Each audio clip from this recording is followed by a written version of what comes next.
Good morning, I'm Gretchen Ho. We're coming to you on this Friday, on the 7th day of November, bringing you Morning Matters because your morning's matters get to stories that matter today. The Philippines is bracing for severe tropical storm Fung Wong, which has gained strength as it approaches the country. It is projected to enter the Philippine area of responsibility between midnight and early Saturday morning, at which point it will be given the local name Juan. To speed up relief and rehabilitation across regions battered by Typhoon Tino and those bracing for a potential super typhoon, President Bongbong Marcos has declared a state of national calamity. Now, this action will unlock critical funds needed for a faster recovery. And to provide context on climate change and how policymaking will help our country become more climate resilient, we will be joined by Climate Change Commission later on in the program. Welcome to our program, Morning Matters, where we talk about the issues you need to know for the rest of your day. Now, first in the agenda, Tropical Storm Fung Wong has intensified into a severe tropical storm as it moves closer to the Philippine area of responsibility. According to Pag-asa, the storm was last spotted 1,500 kilometers east of northeastern Mindanao or 1,470 kilometers east of eastern Visayas. It is expected to enter the Philippine area of responsibility by midnight or early Saturday morning and will be given the local name Juan. Pag-asa said there is an increasing chance of landfall over northern or central Luzon by Monday. Now, the Weather Bureau also warned that Fung Wong may strengthen into a typhoon within 24 hours and could reach super typhoon category by tomorrow evening or Sunday morning. Meanwhile, Batanes and Cagayan may experience rains from northeast monsoon or the Amihan, while Metro Manila and the rest of the country may see isolated rain showers due to localized thunderstorms. With more than 100 dead and hundreds of thousands affected due to Typhoon Tino, President Bongbong Marcos has declared a state of calamity nationwide to speed up relief and recovery efforts. More in this report. The damage left behind by Typhoon Tino in the Visayas is heartbreaking. The entire province of Cebu was left devastated, with many homes destroyed. Vehicles were not spared either. Several were swept away by the raging floods. Drone footage shows roads submerged in floodwaters across the city. The typhoon also ravaged other provinces, including Leyte, where a major port was destroyed. Because of the widespread damage caused by Typhoon Tino, and with another storm threatening to become a super typhoon, President Bongbong Marcos has placed the entire Philippines under a state of calamity. This follows the recommendation of the National Disaster Risk Reduction and Management Council. The declaration will allow faster release of funds for rehabilitation across affected regions. There will be almost 10 regions, 10, 12 regions that will be affected. So, pagka ganun karami, ganun ang scope, then we will really have to, then it is a national calamity. So that gives us quicker access to some of the emergency funds. As of Thursday, the Office of the President has released 760 million pesos in financial assistance to affected areas, 50 million of which will go to Cebu. The Department of Trade and Industry has also implemented a price freeze on basic goods in Cebu City and the province of Dinagat Islands until January 4, 2026, following the declaration of a state of calamity. The death toll from Typhoon Tino has climbed to 152. That's according to the latest report from the National Disaster Risk Reduction and Management Council, or NDRRMC. Authorities also reported 86 people still missing and 96 others injured. Meanwhile, the NDRRMC said over 635,000 families, or more than 2.2 million individuals, were affected by the typhoon. In Liloan, Cebu, residents continue to search through mud and debris for anything they can still save from their homes. Drone footage from News 5 shows part of the river wall in Barangay Mohon, Talisay have collapsed. The flood control structure along the Kotkot River also collapsed, worsening the flood in nearby communities. DPWH Secretary Vince Dizon earlier inspected the damaged infrastructure. Poorly planned, poorly executed, and we don't know kung may kalokohan din dito. So that will be up to the ICI investigators to find out. Pero definitely, kailangan may mga mananagot dito. Lives were lost here. Hindi to basta bahay lang. Former Governor or Cebu Governor Gwen Garcia has clarified that the 26 billion flood control projects attributed to the province were not funded or implemented by the provincial government. In an interview on The Big Story, Garcia said it was all on the Department of Public Works and Highways under the national budget. She added that during her term, the Cebu Provincial Board even passed an ordinance mandating all national agencies to coordinate and seek clearance from the provincial government. You speak of 26 billion for Cebu province, but that 26 billion are not provincial funds.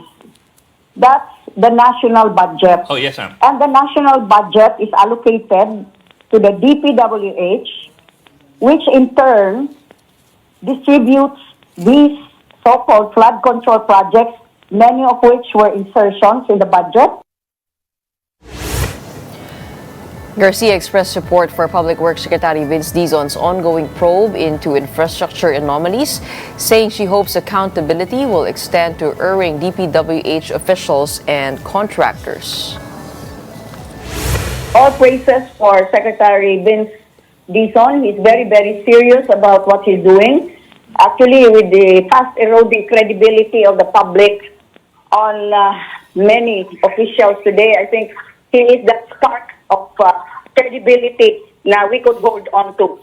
And dapat talaga managot. Alam mo, you are asking me a question which I think kayo and including the listeners already know kung sino dapat managot.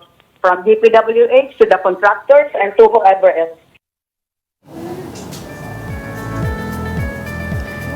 The Independent Commission for Infrastructure has formally requested the Office of the Ombudsman to investigate and prosecute officials of the Department of Public Works and Highways. That's including the former Secretary Manuel Bonoan. Here is a report. What the world needs now is love. That's the message on a placard held by Independent Commission for Infrastructure Chairman Andres Reyes Jr. during a press conference on Thursday.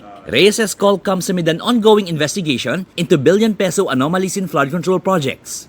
No, kailangan pag-ibig eh. Hindi yung swapan ka, ang pera tinatago mo, hindi mo share. Yun lang, we need love eh. Ang lumalang sa atin kasi parang gusto natin maging swapang atin na lahat. Sometimes, you have to realize hindi naman tayo mayaman na country. The ICI submitted its fourth interim report to the Office of the Ombudsman regarding the 95 million peso flood control project in Bukawi, Bulacan. The Commission recommended filing administrative cases against former Public Works Secretary Manuel Bonoan, former Undersecretaries Roberto Bernardo and Maria Catalina Cabral, and former DPWH Engineer Henry Alcantara, among others, for possible violations of the Code of Conduct and Ethical Standards for public officials and employees. ICI also recommended administrative and criminal charges, including graft and malversation of public funds, against Alcantara, other former DPWH engineers such as Bryce Hernandez, and the contractor Top Notch. These officials allegedly failed to ensure proper implementation of the project. No structure was constructed at the location specified in the approved bid plans. It's also noted that there are unjustified discrepancies between the as-built plans and the approved bid plans. Reyes is convinced that lawmakers were the masterminds behind the flood control scam. He explained why no senator or congressman has been charged so far. We need whistleblowers. We need more. We need to compile more evidence. But right now, it's best that we recommend administrative liability on their part. As to the criminal, it can be a case built up by the Ombudsman. But we are already referring their names to the Ombudsman. So that's a big achievement on our part. Kailangan namin mga nagsasalita na nagsusumbong, nagtuturo. No? Kasi as I said the other day, these are criminal minds. Mga mastermind to eh. These are planned already na hindi sila mahuhuli. No? So maybe walang record, walang usapan. Meanwhile, the DPWH filed complaints with the Philippine Competition Commission related to alleged bid rigging and fraud in government project bidding. 2 complaints are filed against St. Timothy Construction linked to the Discayas, as well as Silver Wolves Construction Corporation and several DPWH officials. The complaints involve ghost and substandard flood control projects in La Union and Davao Occidental. If proven, the PCC could impose fines exceeding 3 billion pesos. And coming right up, with powerful typhoons currently hitting the country, how seriously should we be taking the threat of climate change? We'll discuss that with Climate Change Commissioner Albert de la Cruz when we return after a quick break. Keep it here.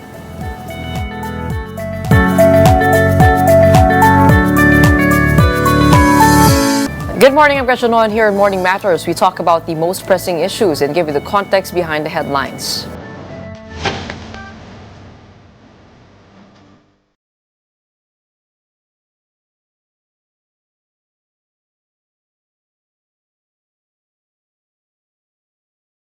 As we know, the death toll from Typhoon Tino has climbed to over 100, with more than 2 million people affected across the Visayas. Authorities said 127 individuals remain missing, while 82 others were injured. President Ferdinand Marcos Jr. has placed the entire country under a state of national calamity to hasten relief and rehabilitation efforts. Meanwhile, weather authorities are closely monitoring Tropical Storm Fung Wong, which is expected to enter the Philippine area of responsibility today or early Saturday under the local name Super Typhoon 1. And joining us today, we have Commissioner Albert de la Cruz, Senior of the Climate Change Commission, a policy-making body on climate action. Welcome to Morning Matters. Yes, good morning, ma'am. Thank you. Okay, unang-una ho, help us understand first the role of the Climate Change Commission. It was created under the Climate Change Act of 2009. Yes. Ano po ang pinaka-role po ninyo doon sa ecosystem? We're the lead policy-making body, number one, and then we have the mandate to oversee, also to monitor. Together with it is we have the People's Survival Fund, wherein we sat as the one looking into what we call the climate lens of every project. We do climate tagging. At the same time, we do coordinations, both sa national and local government units. Okay, so under the lens of the Climate Change Commission, Yes. and taking a look at what's been happening now with Typhoon Tino in particular, ano pong assessment po ninyo? Ang assessment po natin dyan is we failed sa ating tinatawag na climate adaptations program.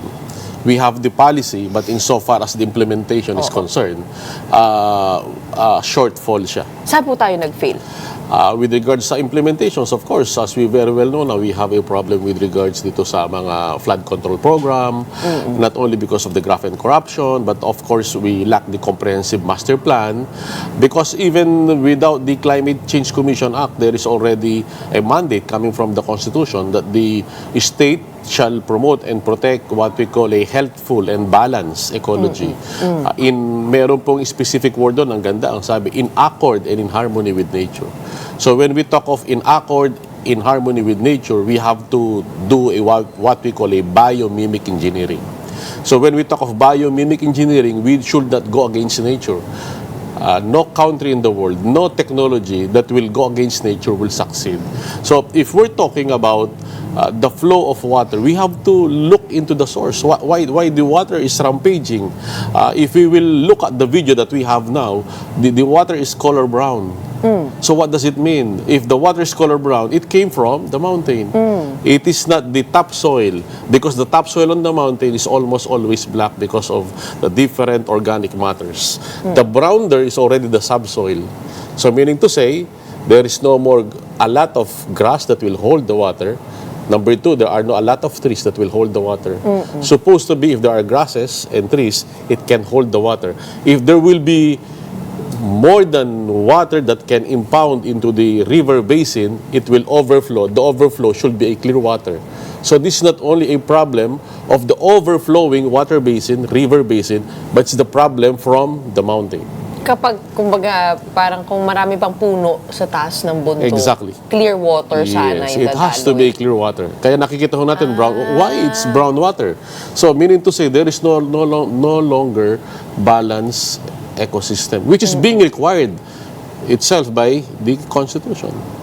Kasi usually ho, pag may puno, bababa pa yan sa lupa. Tapos yung, kumbaga But the naka-cleanse pa volume yung is tubig, the volume bago is less than lumabas. the volume hindi ganun kalaki yung volume. So in Cebu, that's what you're seeing. Yes, that's in Cebu.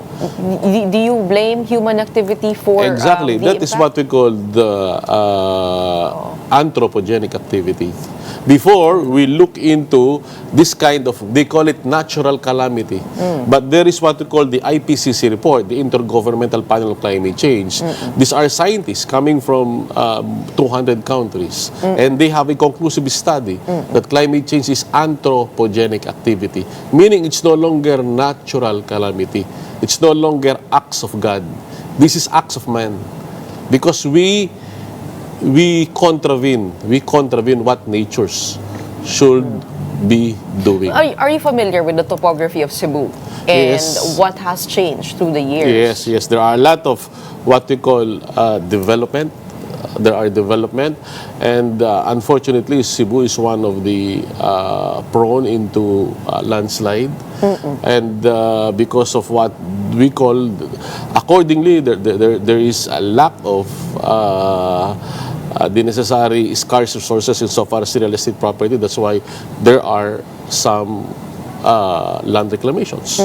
Ano po ang pumasok sa isip ninyo nung nakita niyo yung project po ni Slater Young, yung The Rise at Monterrazas? Yes, Monterrazas. Do you These are not directly biomimic. link this to the flooding? Exactly. Yeah. We convert what we call the natural forest into a concrete forest. That's why the soil is a natural sponge together with the trees. Yung pong paggawa ng concrete jungle, ang konkreto ay hindi makakapag-absorb ng water. And because of that, mas mabilis ang ragasa ng tubig sa pababa. That's number two. Number one, wala siyang absorbing capacity as a sponge. Number two, because of that, bibilis ang pagragasa ng tubig. At yung absorbing capacity ng nasa baba naman, ganun din.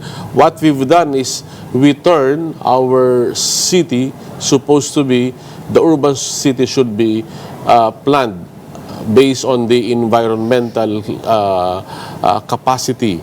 We should not have all a concrete road, a concrete jungle, kasi yung water absorbing capacity ng ating lupa ay mababawasan. And then there are a lot of problems with regards to lack of environmental balance within the city. Eh, sabi naman po ni Slater, ay gagawa naman daw sila ng ano ang tawag dito?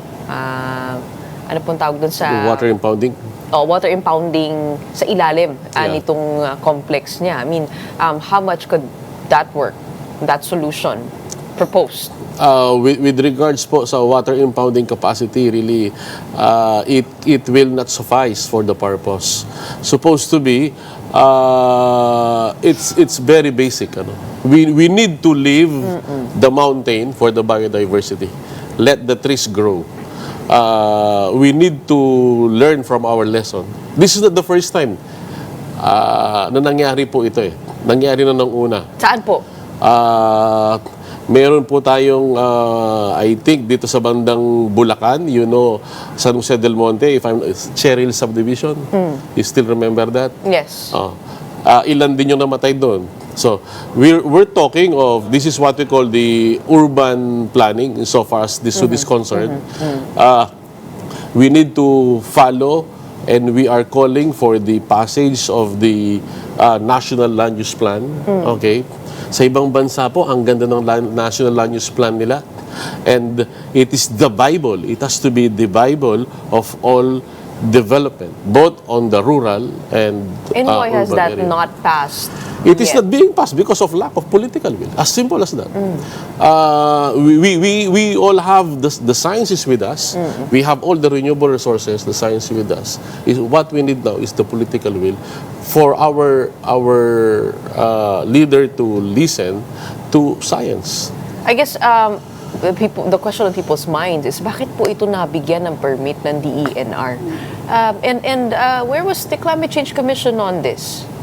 Actually, insofar as giving the regulatory permits, this is within the power not only of the local government units but also all other government agencies. Pati po ang DENR kasi bago ka makapagtayo, kailangan meron kang Exactly. Compliance Exactly. permit. Exactly. Environmental compliance. One of which is the local climate change action plan. It has to be within the framework of the national climate change action. But what is happening now is they always file applications for exemptions, land conversions exemptions. And how could conversions- that exemption be accessed or merited? Exemptions, if depende po sa titulo. If the title is a CLOA or EP, then they go to the Department of Agrarian Reform. Because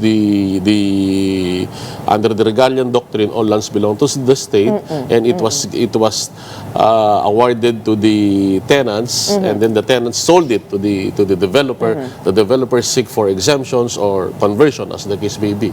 So doon po. Maraming mga backdoor, loophole sa ating sariling batas. Yes, that is the problem. That But again, I bring it back to your point that it is a lack of political will or enforcement Exactly. that is at play here. That is the same questions that they have during the last congressional budget to us. They asked the commissioner, including me. Well, my personal answer there is bigyan ng pangil ang batas. We have the National Adaptation Plan, we have the Local Climate Change Action Plan, we have the, of course, the Climate Change Act, but there is no penal provisions. There is no strong penal provisions. And that is why one of the amendments that we're looking into, they need to provide what we call the quasi-administrative power for the Commission so that we may be able to look into and to provide... Sa ngayon, wala po kayong administrative power. I mean, ano sakop ng... We don't have quasi-judicial power. Ano lang po ang sakop? Ang sakop lang po namin is to be the lead policy-making body. That is and then we exercise... Sa legal framework, within the legal framework. In the legal framework, we oversee, we recommend. But I know that one of your responsibilities at the Climate Change Commission is to develop the country's long-term plans Yes. for both climate mitigation and adaptation. That Yes. means both the short-term and the long-term. Pero nabanggit po ninyo, wala pa tayong comprehensive master plan. Is there no ano pong nasa plano? Kasi yun ang ano eh. Yeah, what we have is the what we call National Adaptation Plan. I pertain for the lack of comprehensive master plan is with regards to the National Land Use Plan. Yun po ang ibig sabihin kanina. Okay, yes. pero when it comes to the climate mitigation and adaptation plans, ano po ang nasa plano natin? For the National Adaptation Plan, we identify key sectors which are considered to be, we call them the carbon major sectors. Carbon major sectors, we have an acronym, we call them AWIT-FE. AWIT, A stands for Agriculture, Food Security. W stands for Waste management, which is considered to be one of the carbon major sectors, and then I, industry. So the T in AWIT stands for transportation, the transportation sector, and then we have, of course, again food, E, and then we have the major carbon industry is energy. So this is what we call AWIT-FE. Based on these 7 thematic programs, we provide the long-term adaptation program wherein under the existing NDCs, which we will be amending, we will be providing the new NDCs. We're looking into that by 2030, we will be having a 75%, we call it reductions to our greenhouse gases emissions. And then by 2050, we will be having Pero alam po total natin that in the whole decarbonization. equation, ang Pilipinas hindi naman po pinakamalaki or malaki ang carbon contribution to the atmosphere. And in fact, we're victims of that climate injustice. Tayo po nakakaramdam kung ano man ang nagiging epekto ng carbon emissions ng ibang bansa. Yes. And so, yung mga nabanggit po ninyo, hindi ba medyo malayo yan sa bituka? At dapat nating pagtuunan ng pansin itong mga naapektuhan ng mga bagyo when it comes to adaptation to climate impacts. So Yes. ano po ang plano ng CCC when it comes to that? Yeah. Dito po sa 7 thematic program, we're looking into the mitigation as a functions of adaptations. Number one, because we have what we call the Paris Agreement as a responsible nation, even if we are not considered to be a carbon major, we actually we sink more than what we emit. If we look into including the vast natural resources and the water being an archipelagic country. Number two, these thematic programs will be also our driveway towards what we call adaptations. We need to adapt for us not only to survive but in order to thrive. For example, we're talking about e-vehicle. Ano po ba ang impact niyan sa simpleng nagta-tricycle or jeepney driver? Hindi siya gagamit ng krudo, we lessen the fossil fuel, we lessen emission, lalaki pa ang kanyang sobra sa kanyang boundary. Yung kanyang boundary, yung kanyang pang diesel na ginagasta niya, yan ay maaring magamit pang boundary or boundary hulog. Okay. Number two, we also provide what we call healthful environment because of lack of emission, yung ating mga climate-induced diseases, including the problem with regards to lung cancer, etc., because of the smoke, the smog, etc., mawawala po yan. These are part of the mitigation as functions of adaptations. Pero yun po yung medyo mas long term eh. Yes, sa short term po, ano po yung mga plano? I asked this because there has been criticism on the Climate Change Commission, and I was listening to this an interview with Dr. Mahar Lagmay from NOAA saying hindi raw po napapakinabangan ng taong bayan yung studies po ng Climate Change Commission. Yeah. One of the major problem that we have is yun nga hong we fail to laymanize climate language. Hindi na pakikinabangan simply because we failed it to cascade to the so-called man on the street. Dahil actually ako po mismo, no, I came from the Department of Human Settlement and Urban Development. Before that, I came from the PNOC. Pero pagpasok ko sa Climate Change Commission, because most of the work of the Climate Change Commission is to be the focal point of the Philippines to the UNFCCC and to the other international bodies. The jargon, the way we discuss things, hindi talaga maiintindihan ng more than 80% ng Pilipino. And that's why we failed it. And for the last 2 to 3 years, 2 years and a half of our term, we want now to laymanize climate language by doing, we call it, sa mga pamamaraan na maintindihan ng ating mga kababayan.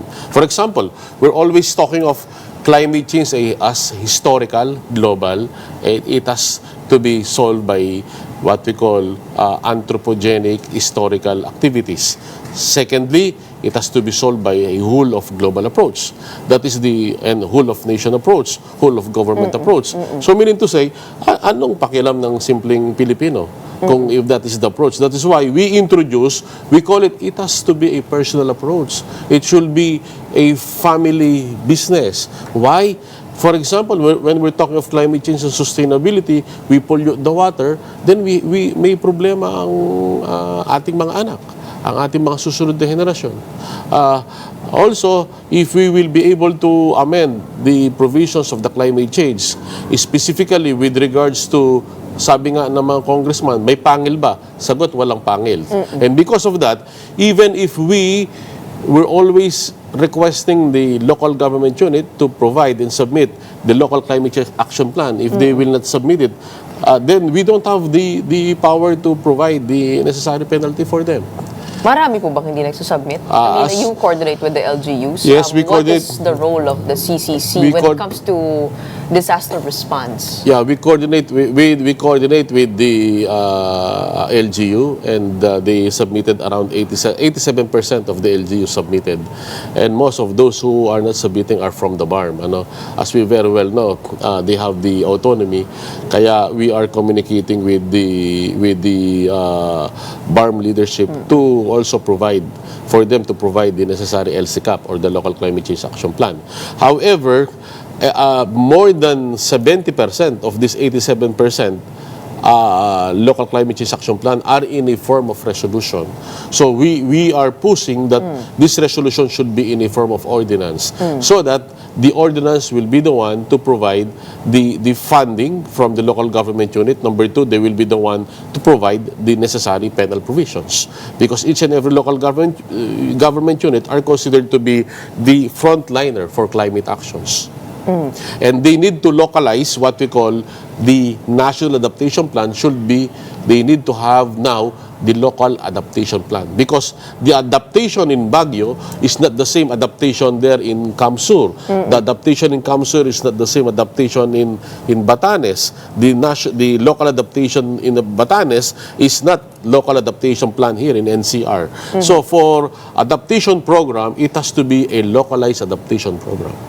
And lumalabas po sa mga investigasyon ngayon, that much of the resources when it comes to infrastructure belongs to the DPWH. Exactly. At ang LGU parang walang kapangyarihan na pagdating sa ganong aspeto. How did we end up here? Na yung flood control mitigation measures po natin or mga projects po natin, kadalasan na nakasentro sa gray infrastructure. Yan po ang nabanggit ni Urban Planner Paulo Alcazarin. Bakit nga ba tayo napunta sa pag-construct ng maraming dike na puro semento, imbis na tayo ay magtanim, magkaroon ng natural solutions to this? I mean, what is the role and what direction does the Climate Change Commission provide when it comes to solutions for one, flood control? Yes, number one, during the we invited as resource persons sa Senate and both lower house. What we're looking forward is the implementations of the biomimic engineering as provided by the constitutions. Meaning we need to have what we call from reef to ridge, a master plan. From the mountain up to the city. From the mountain, we need to have a total lagging ban. Ay, what? Total lagging ban. From the mountain? From the mountain. And then we're looking forward that for the city, we need to greenify the city. And then we need to have infrastructures, even if it is gray, it is still biomimic. I'll give an example. Before, all concrete roads, these are concrete, but these are bricks. There are some parking space, big parking space, it has to be bricks so that there is still a water-absorbing capacity. Para nakakalusot yung tubig. Yes, it is a natural sponge. Ano po nangyari? Na-achieve po ba yun? Hindi nga po eh. Bakit kaya ho? So we need to amend the provisions of the building code. Okay? For flood control. Is it for urban environmental planning. Number two, there is a provision that each and every local government should have environmental planner. The municipal planning, the city planning should be environmental planner. Number three, each and every corporation should have what we call a net zero by 2050 plan. All local government should have a net zero by 2050. And then, really, we cannot manage what we cannot measure. And we need to measure what we treasure. Meaning to say, on that note, I am very thrilled to announce that we will be switching on the first ever most comprehensive Philippine-made carbon calculator. This is an initiative of a private NGO, the EcoSaver, in partnership with Climate Change Commission, wherein we adopted a fit-for-purpose carbon calculator. This is anthropogenic activity. It's not only the problem of the government, it's the problem of everybody. That's why we will encode how much rice do we eat, how much vegetable do we eat, how many flights do we have. So you can track your own. Yes, this is what we call the carbon footprint calculator. The carbon footprint calculator, we will be able to measure what we treasure, so that we can manage what we can measure, both for individual and corporate. If we are above the average, then the same digital management will provide how many trees we need to plant. And we adopted, for the city, we adopted coconut, tree of life, and then we also adopted moringa. And then riverbank, we are adopting bamboo. For this, also, we are also adopting as simple as kamote. So, paano po ang kwento nito? Lamanizing climate language, grade 1 pa lang tayo, tinuturo na ang awiting bahay kubo, kahit munti ang halamang doon ay sari-sari. On that note, we adopt a whole of community approach. That's why on the 23rd of November, actually from 21 to 25, we will be also launching what we call the Climate Change Task Force. Yan. Climate Change Task Force is a whole of community approach, a whole of government approach. As we very well know, when we talk of customs, they have customs police. Yes. When we also have for the narcotics, we have now PDEA. We have a specific police force that will be implementing the laws that we have. For here, we don't have the budget. So what we did is the bayanihan type. We are now inviting volunteers. We will be training them as pollution control officer. We will be training them as climate change officer. And then we are looking forward that once we can provide the necessary framework, we're able to enhance their capacity. We are requesting Congress to provide the necessary budget for the climate change task force, in order for this task force to be the one to look into and to implement the necessary implementations on the ground. Okay. How can people access the app? Meron pong QR code? Yes, we have the earthecosiever.earth. It's live. It's free. You will be able to know your carbon footprint. Yes. Okay, as a final question, no, ang Climate Change Commission under RA 10174 actually has the People's Survival Fund, which amounts to about 1 billion pesos in funding from the GAA. Asa po napupunta ang perang ito? Ito po yung napupunta sa ating mga local government unit, directly downloaded, sa ating mga local for disaster response. For climate adaptations. Oo. Iba po ang To what program? When we say climate adaptation, in specifics, ano pong ibig sabihin nun? How does it look like? Ang kwento ho natin, in a way na maintindihan ng ating mga kababayan, parang yan ang kwento ni Palaka. Si Palaka nilagay sa balanga, unti-unti inapoyan ng balanga, hindi alam ni Palaka, tinola na si Palaka. So, people hindi alam na mainit. Okay? Hindi alam na hindi normal na nakababad sa tubig. So they need to have adaptation program for the local government unit. Ano po 'to mga adaptation program na to? We can have, number one, mitigation as functions of adaptations. Parang isang bala, dalawang ibon. We can have that. Number two, we're looking forward for what we call a total river basin development program. We're not only talking of yung gray infrastructure, we need to have the total biodiversity ecosystem of the area. Kaya meron po tayong naaprubahan na program.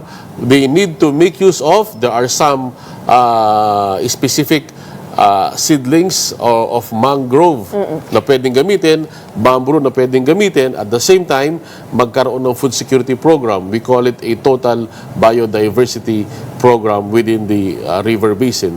Number two, we also have a support sa ating mga agricultural sectors. That's why we provide a school for fisher folks, a school for our agricultural sectors, using our partnership with the different state universities. So we provided for that specific agricultural innovations program. We also provide for early warning device as an adaptation program. And then we're looking forward for more planting this year, for more planting of bamboo, coconut, and moringa. Moringa is known to be a superfood.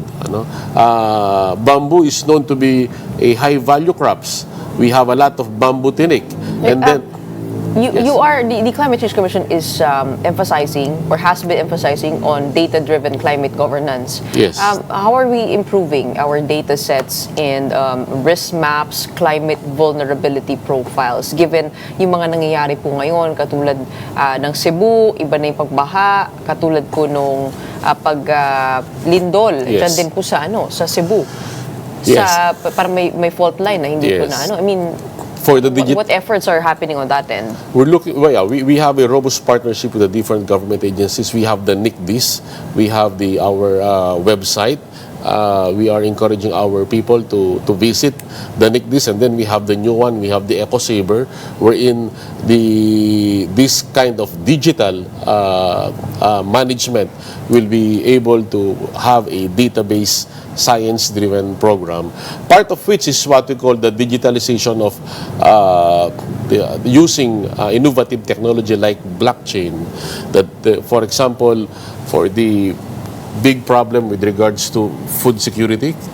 Food security is not only a problem of lack of or a scarcity of food, it's also a problem of lack of logistic. Nagtatapon ng kamatis sa Ilocos Norte, wala namang kamatis dito sa Makati. No? So because of lack of what we call meat and match of food. Now, if we have a digital way of fixing these gaps, we can make use of digital innovative technology like blockchain, including our problem dito sa ating Pero medyo mahirap po maintindihan yung blockchain, I mean, hindi po yan pang ordinaryong tao, which is also the problem when it comes to climate change.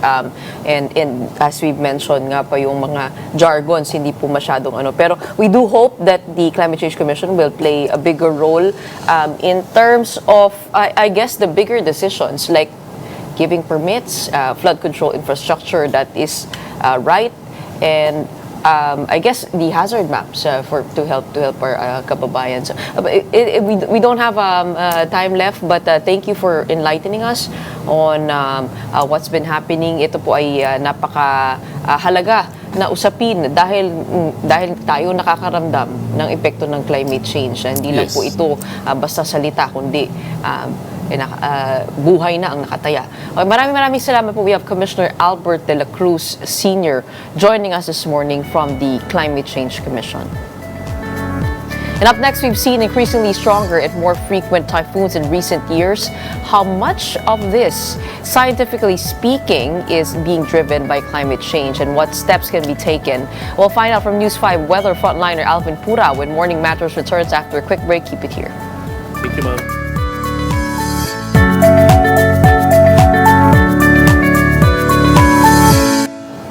Welcome back. You're still watching Morning Matters here on One News. Tropical storm Phung Wong is expected to enter the Philippine area of responsibility by midnight or early Saturday morning and will be given the local name Uwan. It was last spotted 1,500 kilometers east of northeastern Mindanao or 1,470 kilometers east of eastern Visayas.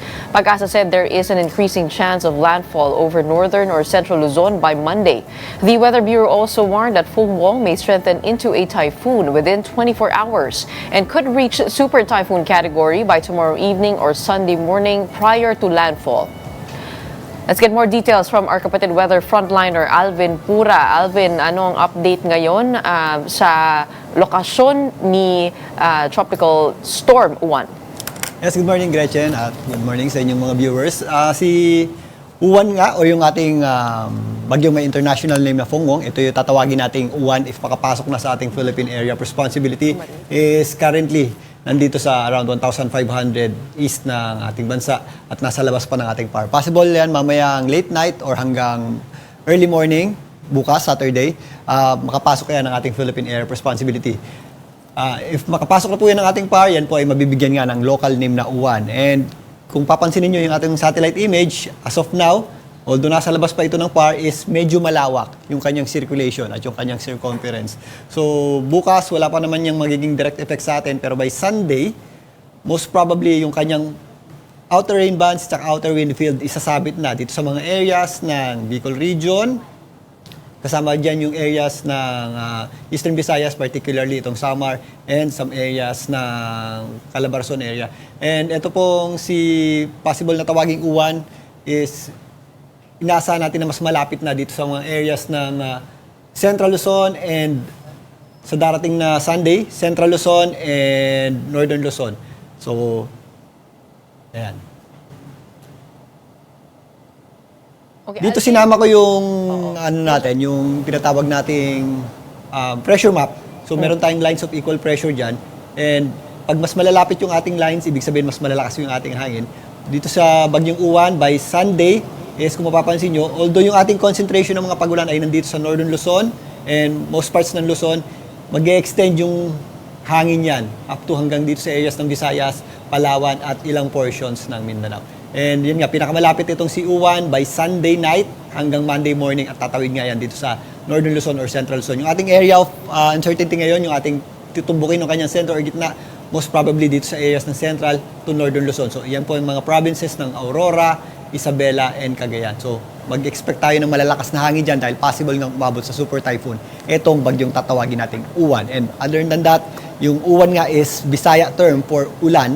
Meron din tayong expect na torrential rains, especially doon sa mga areas na malapit sa gitna ng uwan, which would affect itong areas ng Central Luzon and mostly dito nga sa Northern Luzon.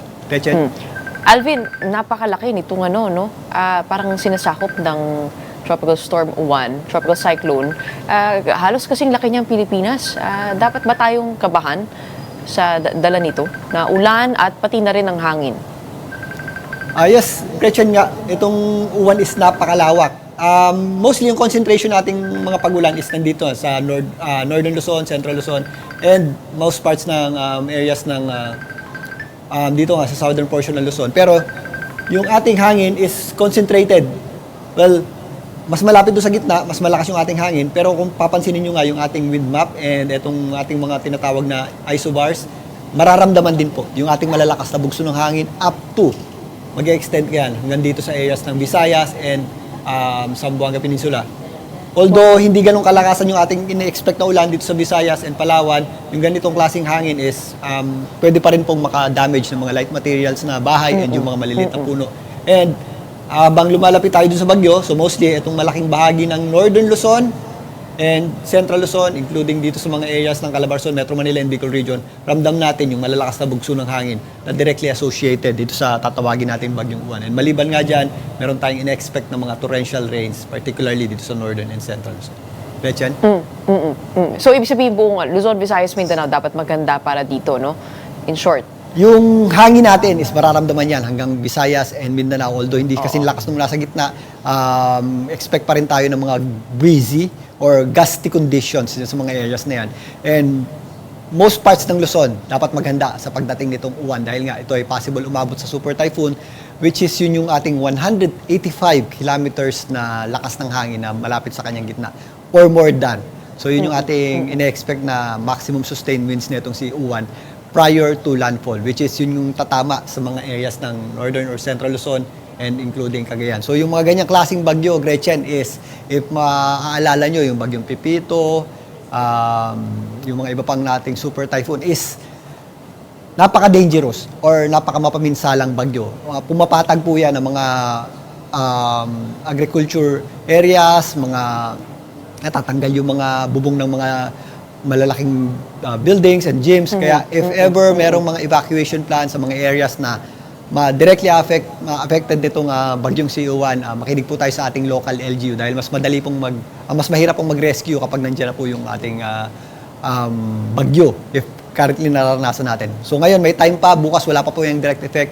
So by Sunday pa natin mararamdaman yung pinaka-effects niyan. So prepare tayo, mag-ready tayo, and always makinig tayo sa ating local LGU para sa evacuation plan sa inyong areas. Sa Sunday, ang pinakamalakas na na ulan na mararanasan. Tama ba?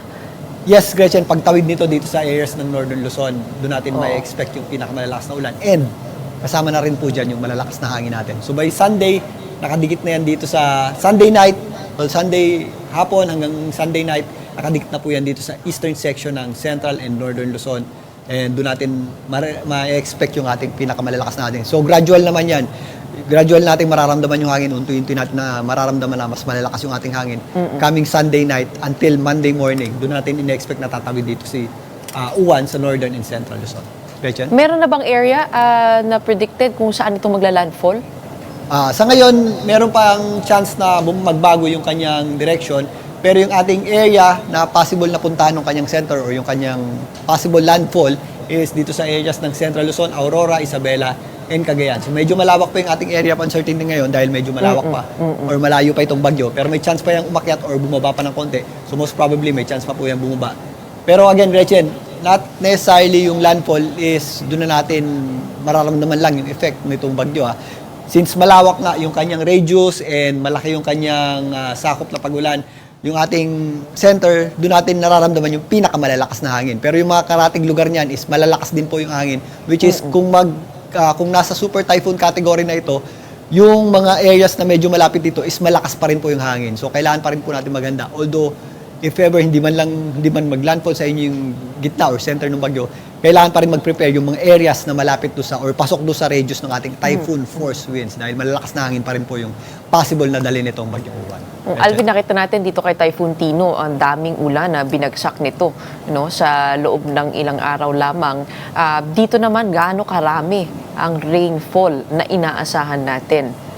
So meron din tayong ine-expect na malawakang ulan dito po sa bagyong Uwan dahil as you can see, meron tayong mga possible na hanggang torrential rains din, particularly sa mga areas ng Northern Luzon at some parts ng Central Luzon.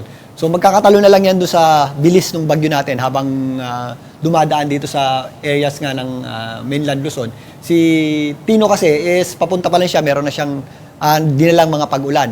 And ito naman is habang tumatawid dyan, kasama rin dyan yung kanyang mga malawakang pagulan. So, yung mga dadaling pagulan nito is up to torrential rains din. More than 200 millimeters na pagulan in 24 hours. So, yung mga ganyang klaseng pagulan is nagdudulot din ng mga malawakang flash floods and especially landslides, especially sa mga mountainous areas, sa mga areas ng Cordillera and dito sa mga Sierra Madre Mountains. So, possible po yung magdulot ng mga flash floods and landslides. Itong Cagayan area, yung Cagayan River natin dyan, may chance din po yung mag-spillover or umapaw dahil sa mga ine-expect nating pagulan dito po sa possible na pagdaan itong bagyong Uwan. So again, kaya nang binabayad ko kanina. Alvin, kung ikukumpara natin sa Typhoon Tino, maaring mangyari din yung nangyari sa Cebu dito sa Northern Luzon.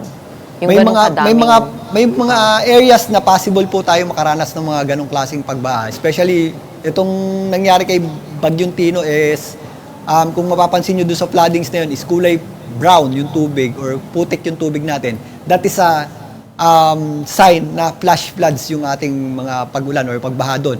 Nanggaling yun sa bundok yung mga waters na yun. Aside from the local flooding, yung mostly water na nangyari doon sa Cebu is nanggaling sa mga kabundukan. So dito sa bagyong Uwan, if ever meron tayong mga torrential rains dyan, possible pa rin po yan magdulot ng mga flash floods, especially landslides sa mga mountainous areas. And yun nga, yung gaya kanina, yung mga rivers natin, yung mga tributaries natin, o yung mga outflow ng ating mga tubig mula sa bundok, is possible po yung umapaw kapag nakakaranas tayo ng mga ganitong klaseng bagyo or ganitong klaseng malawakang pagulan. Gretchen?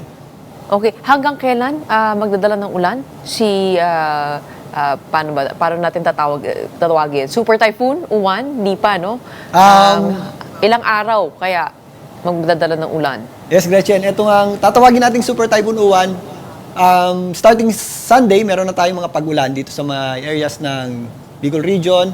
Pero yung ating concentration ng pinakamalalakas na ulan, mag-start ng Sunday hapon to evening and then tatraverse yan dito sa areas ng Northern Luzon at Central Luzon. Up to Tuesday, meron pa rin tayong mga possible na pagulan. Pero by Tuesday, significantly less na po yung ating pagulan. So from Sunday to Monday, doon natin nakikita o doon natin aasahan o doon natin matatanggap yung mga pagulan na mostly o yung pinakamaraming pagulan mula dito sa bagyong tatawagin nga natin Uwan. Okay, bilang paghuli, anong mga paalala mo, Alvin, sa ating mga kapatid sa mga kanilang paghahanda na maaaring gawin? Yes, Gretchen. Sa ngayon nga is malayo pa or nasa boundary line pa lamang natin itong Uwan. Generally, yung buong bansa natin is nakakaranas pa rin ng maganda at maliwalas na panahon. So yung time natin ngayon hanggang bukas, yung ating fair weather, gamitin natin yan sa paghahanda sa possible na magiging effects nitong si Bagyong Uwan. So yung mga bahay natin, i-secure na natin, or if ever nga, gaya ng binabanggit ko kanina paulit-ulit, dahil nga sa mga areas na binabaha, if may evacuation plan po, yung inyong local LGU is makinig po tayo dyan, o yung inyong DRRMO. And aside from that, yan, mag-ready po tayo sa mga possible effects ito, like yung mga widespread floodings, widespread rains, and mga, lalong-lalo na, malalakas na hangin dahil possible umabot ng super typhoon category nga itong Alvin, dito sa Metro Manila, no, nabanggit po kasi Central Zone, pero sa Metro Manila, anong epekto niyan? Gano'ng kalakas ang ulan? Okay, sa Metro Manila, by Sunday, generally fair weather pa tayo mula umaga. Meron na tayong overcast na weather dito sa Metro Manila dahil nandito pa yan sa may areas ng Bicol region. So overcast pa lang tayo, meron tayong mga possible scattered rains. Pero again, ito yung mga lines na to, makikita nyo yung ice bars natin, ramdam na rin natin dahil medyo malawak yung circulation yan, mararamdaman natin yung breezy at up to gusty conditions dito sa Metro Manila by Sunday. Pero yung mostly concentration ng ating mga pagulan, probable pa yan mula Sunday up to, lalong-lalo na Monday yan. Meron tayong mga pagulan dito sa Metro Manila. Okay, Monday. Pero yung ating mga pagulan, hindi kasing lakas ng mga nandun sa gitna niyan. Pero again, possible pa rin yan. If ever meron tayong mga thunderstorms, meron pa rin tayong mga possible floodings, especially sa mga low-lying areas. So, ingat pa rin po tayo. Pero mostly sa Metro Manila, mas ramdam natin yung malalakas na hangin na possible na hilahin itong bagyong si Uwan habang tumatawid dito sa Luzon. Okay, maraming salamat, no? Sa iyong mga paalala, pati na rin sa iyong ulat tungkol sa haharapin ng ating mga kababayan sa darating na mga araw. We have our weather frontliner, our kapatid Alvin Pura. Maraming salamat. Maraming salamat. And that wraps up today's episode of Morning Matters. We hope we've given you the right start to your morning. Let's go ahead and make the day and the weekend matter. My name is Gretchen Ho. Kapatid, we are one news, all sides, all the time.